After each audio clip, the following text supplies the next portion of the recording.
Bismillahirrahmanirrahim. Assalamu alaikum. Dear participants, Alhamdulillah, we are starting chapter 2 of SNC English 1 to 5. Basically, this chapter is on competencies, standards, benchmarks and student learning outcome. क्योंकि आइंदा आने वाले दिनों में आप in terms को बार बार सुनेंगे, तो हमारे लिए समझना ज़रूरी है कि टर्म्स क्या हैं और किस तरह से एसएनसी की डॉक्यूमेंट में यूज़ की गई हैं. This is Fatma Zara, subject in charge English. Basically, I am a professional trainer, linguist, author, editor, and researcher. These are the discussion topics of chapter 2: competency, standards, benchmarks, student learning outcomes, and finally, how these competencies are organized in English language and what is the rationale for these competencies. We are going to discuss these terminologies, competencies in engineering, and finally, we are going to talk about the 5 competencies with their standards and benchmarks. तो आइए देखते हैं कि competencies क्या हैं. Basically competency जो है वो एक ब्रॉडर टर्म है जिसमें ये देखा जाता है कि क्या अप्लाइड स्किल्स और नॉलेज है जो लर्नर्स को इनेबल करती हैं कि वो किसी ख़ास सेटिंग के अंदर जो है वो एक स्पेशल तरीके से परफॉर्म कर सकें. स्टैंडर्ड्स क्या हैं? बेसिकली जो स्टैंडर्ड्स हैं वो आपको उस कॉम्पिटेंसी के साथ रिलेट कर रहे होते हैं.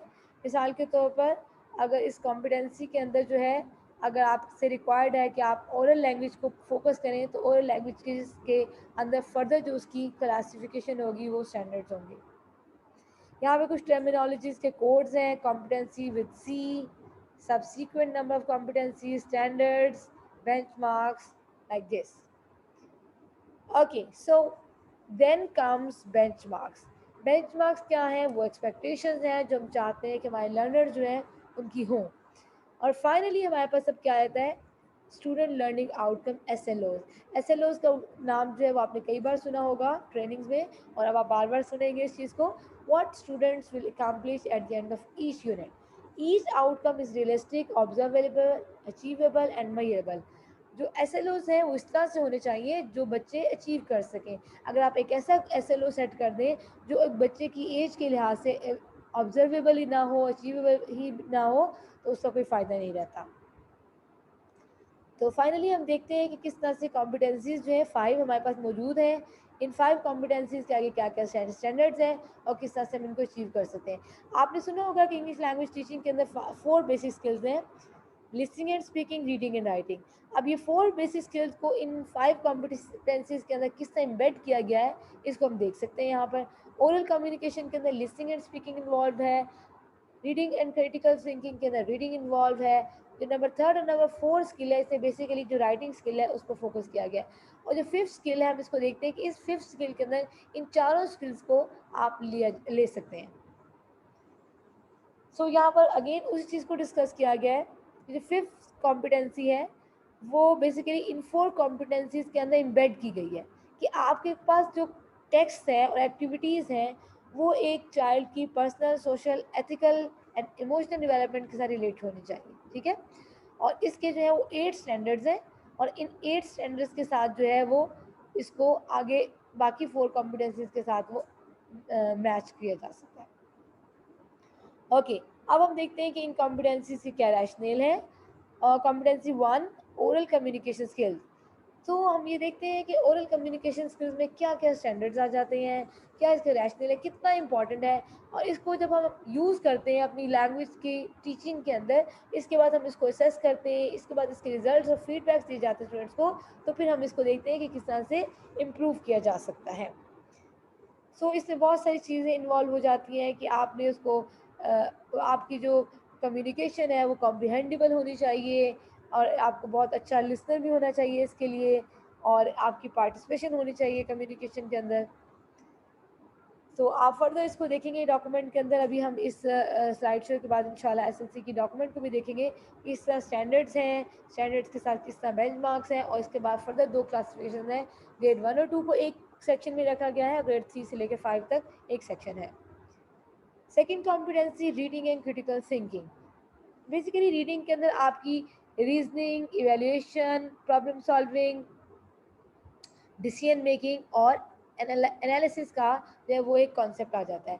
और स्टूडेंट जो है वो डिस्कवर करते हैं कि किस तरह आपने डिफरेंट कॉन्टेक्स्ट में अंदर टेक्स्ट को रीड करना है, ऑथर का व्यू देना है और अपना भी अपनी पर्सनल ओपिनियन यूज़ करते हुए उसको देखना है कि वो किस तरह से एक चीज़ आप तक एक मैसेज कन्वे किया गया है। So it can be fluent and there should be there should be an aspect of enjoyment as well. अगर आपका रीडिंग टेस्ट बहुत बोरिंग है और बच्चे उसको एंजॉय ही नहीं कर रहे हैं तो उसके लिए फिर आपकी मोटिवेशन बहुत लो हो जाती है।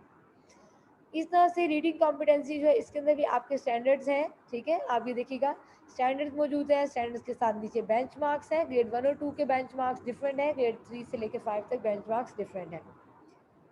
नंबर थर्ड पॉइंट जो है वहाँ पर formal and lexical aspects of language आ जाते हैं।